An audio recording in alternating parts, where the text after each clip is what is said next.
मुल्क में 19 अप्रैल को हुए लोकसभा इलेक्शन के पहले मरहले में इंडिया अलायंस को 70 से जायद सीटें मिलेंगी। 102 लोकसभा सीटों में कांग्रेस की क़यादत वाले इंडिया अलायंस को 70 से जायद सीटें मिलेंगी। डॉक्टर सैयद नासिर हुसैन का बड़ा बयान। जी हां दोस्तों, कांग्रेस की आला सतही कमेटी के रुकन यानी AICC-CWC के रुकन और दूसरी मर्तबा राज्यसभा के मेंबर बने डॉक्टर सैयद नासिर हुसैन ने कहा कि तमिलनाडु समेत मुल्क की मुख्तलिफ रियासतों में 19 अप्रैल को 102 लोकसभा सीटों पर पोलिंग हुई है। पोलिंग के बाद जो मालूमात हासिल हुई हैं उनके मुताबिक कांग्रेस की क़यादत वाले इंडिया अलायंस को 70 से जायद सीटें मिल सकती हैं। बेंगलुरु में मीडिया से खिताब करते हुए डॉक्टर सैयद नासिर हुसैन ने कहा कि फर्स्ट फेज के लोकसभा चुनाव के बाद पीएम मोदी और बीजेपी बौखलाहट का शिकार हो चुके हैं। इसलिए पीएम मोदी ने हाल ही में अपनी तकरीर में मुसलमानों अक़लियतों को निशाना बनाकर खिताब किया है। नासिर हुसैन ने कहा कि बीजेपी तरक्की की बुनियाद पर नहीं, डेवलपमेंट की बुनियाद पर नहीं, मजहब की बुनियाद पर वोट मांग रही है। इस इलेक्शन में अपनी शिकस्त के डर से बीजेपी और पीएम मोदी हिंदू मुसलमानों में फूट डालने की हर मुमकिन कोशिश कर रहे हैं। लेकिन नासिर हुसैन ने कहा कि इस बार पीएम मोदी और बीजेपी का कोई खेल नहीं चलेगा। इस प्रेस कॉन्फ्रेंस में केपीसीसी माइनॉरिटी डिपार्टमेंट के वाइस प्रेसिडेंट इसहाक सेठ, KPCC general secretary Syed Arshad मौजूद थे। जनूबी हिंद न्यूज रिपोर्ट। जिस तरह से लोगों में इंडिया अलायंस को लेके एक उम्मीद है और जिस तरह लोगों को इंडिया अलायंस के पार्टियां जो मुद्दे उठा रहे हैं, तो वो मुद्दों को लेके जो उम्मीद है, मुझे लगता है कि इस बार हम लोग भारतीय जनता पार्टी को और एनडीए को हराने में कामयाब होंगे। और खासकर जो पहले चरण का पहले इलेक्शन का पहला चरण जो हुआ है, जो फर्स्ट फेज जो इलेक्शन हुआ है, उसमें 102 सीट में पोलिंग हुई है।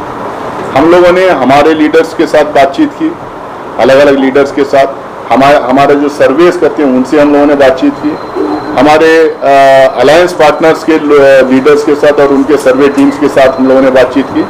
बातचीत करने के बाद एकदम साफ इससे नजर आ रहा है 102 सीट्स के में 70% से ज्यादा सीट इंडिया अलायंस जीत रही है। अगर आप लोगों को मैं और थोड़ा डिटेल में अगर मैं बताना चाहूँ तो तमिलनाडु में 40 सीट के 40 सीट इंडिया गठबंधन जीतने जा रहा है। 40 सीट के 40 सीट इंडिया गठबंधन जीतने जा रहा है। उत्तर प्रदेश में 5 सीट इंडिया गठबंधन जीतने जा रहा है। महाराष्ट्र में 5 सीट इंडिया गठबंधन जीतने जा रहा है। मध्य प्रदेश में 4 सीट इंडिया गठबंधन जीतने जा रहा है। छत्तीसगढ़ में 1 सीट में इलेक्शन हुआ, वो 1 सीट छत्तीसगढ़ में कांग्रेस जीत रही है। जम्मू कश्मीर में उधमपुर में 1 सीट में इलेक्शन हुआ, वो कांग्रेस जीत रही है। अंडमान निकोबार आइलैंड्स में हमारी सिटिंग सीटें वहां पे कांग्रेस जीत रही है। और राजस्थान में 12 सीट में 7 seat clear cut Congress party जीत रही है। 4 सीट में कांटे की टक्कर है, 1 सीट शायद वो बीजेपी के खाते में जाएगी।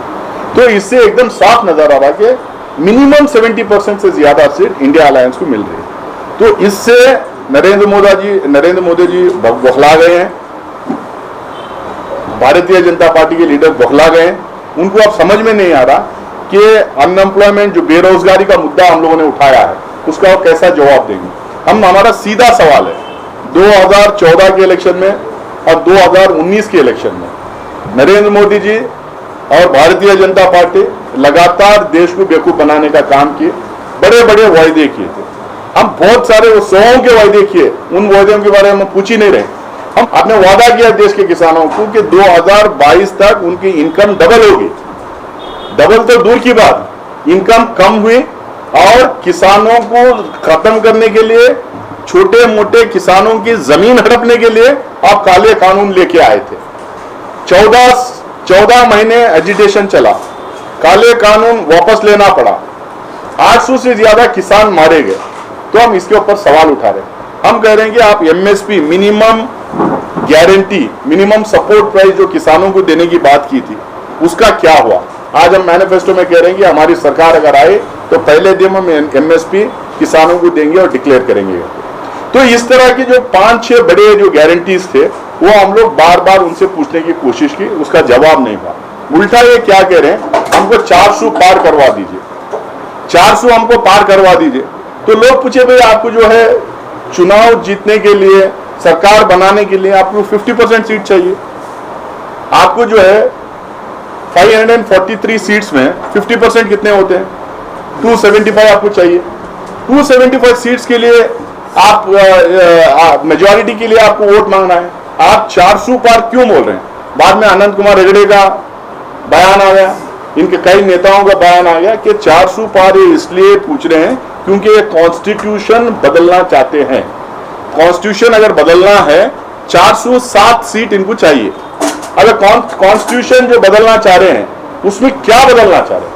एक तो रिजर्वेशन खत्म करना चाह रहे हैं, एक तो फंडामेंटल राइट्स खत्म करना चाह रहे हैं, एक तो वोटिंग राइट्स खत्म करना चाह रहे हैं, एक तो यूनिफॉर्म सिविल कोड लागू करना चाह रहे हैं, एक तो कुछ कुछ कम्युनिटीज के वोटिंग राइट्स खींचना चाह रहे हैं।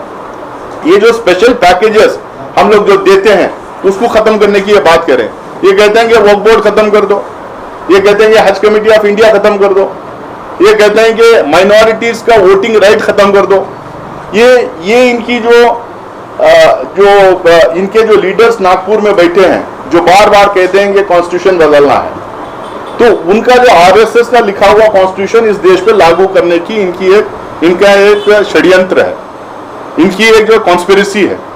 अब ये साजिश जब भी इनकी कामयाब होगी, इस साजिश में जब भी ये कामयाब होंगे जब इनको 407 सीट मिलेंगे।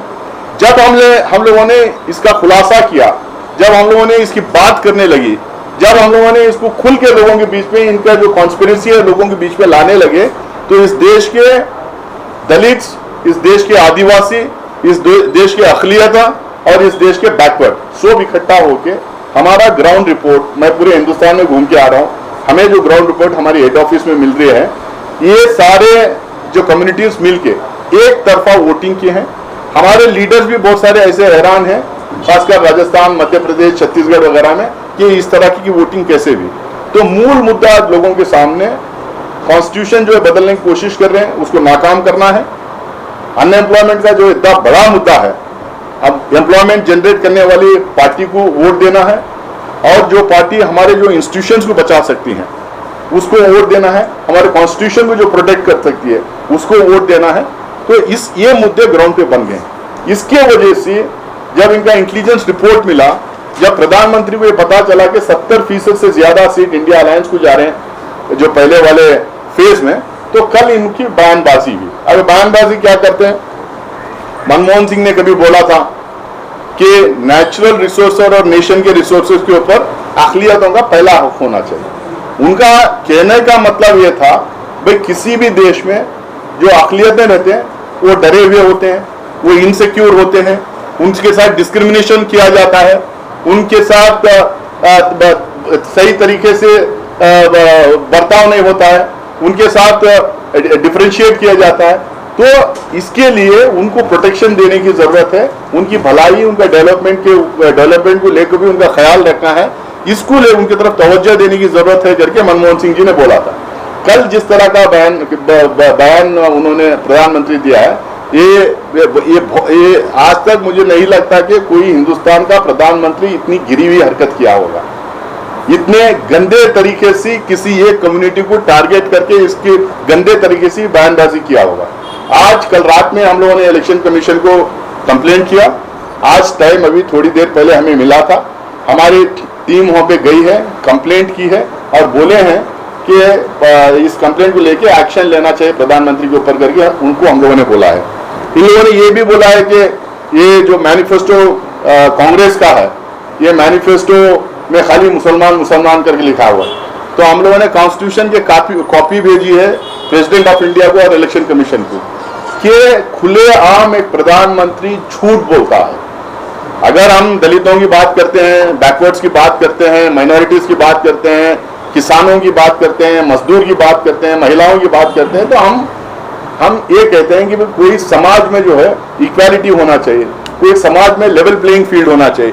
अब कोई दबी कुचली अगर कौम है, वो कोई भी हो सकते हैं, दलित भी हो सकते हैं, मुसलमान भी हो सकते हैं, क्रिश्चियन भी हो सकते हैं, बैकवर्ड भी हो सकते हैं, उनको लेवल प्लेइंग फील्ड बनाने के लिए कुछ स्कीम्स देते हैं, कुछ स्कॉलरशिप्स देते हैं, कुछ अलग अलग उनके लिए पैकेजेस देते हैं। ये लेवल प्लेइंग फील्ड के लिए किसी को किसी के खिलाफ खड़ा करने के लिए नहीं कहते। तो उन्होंने ये जो कल झूठ बोला है, उस झूठ को भी लेके हम लोगों ने इलेक्शन कमीशन में कंप्लेंट किया और प्रेसिडेंट ऑफ इंडिया को भी हम लोग ये कॉपी भेज रहे हैं और पूरे हिंदुस्तान में मैनिफेस्टो की कॉपी हम बंटवाएंगे कि एक प्रधानमंत्री किस तरह से झूठ बोल के हिंदुस्तान के समाज को डिवाइड करके, पोलराइज करके वो वोट लेने की कोशिश करता है और किस तरह से वो जीत के आता रहा पास में, ये उसका पर्दाफाश हम लगातार आज से करना शुरू करेंगे। हमारे मुद्दे साफ हैं। हम चाहते हैं कि हम हिंदुस्तान के समाज में सबका बराबर का हिस्सेदारी हो, हिंदुस्तान के समाज में सबको जो है, जो गरीब है उनको लेवल प्लेइंग फील्ड मिले, जो अनएजुकेटेड यूथ हैं उनको नौकरियां हम क्रिएट करें, प्राइवेट सेक्टर, पब्लिक सेक्टर सब में।